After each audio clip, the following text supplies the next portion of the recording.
Cloud कसा बनणार नाही मी तुम्हाला सांगणार नाही. चिमणी असते ना ती मम्मी बनवती, त्याचा धूर जातो वर.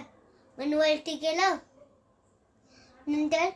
नंतर पाईप असतो, नंतर तिथून वरती जातं, नंतर संपलं, नंतर तो वरती जातो, नंतर 2 क्लाउड येतात तसे.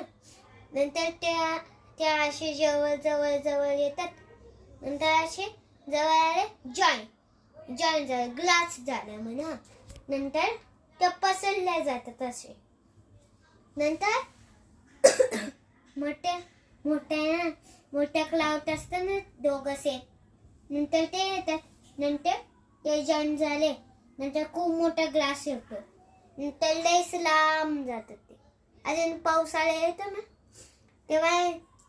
तेव्हा असे क्लाउड येतात, तेव्हा असे क्लाउड येतात, मग सगळे जॉईन झाले, नंतर ग्लास होईल ना, नंतर लयच लांब होईल ना, नंतर काय, नंतर पाऊस पडून जाईल.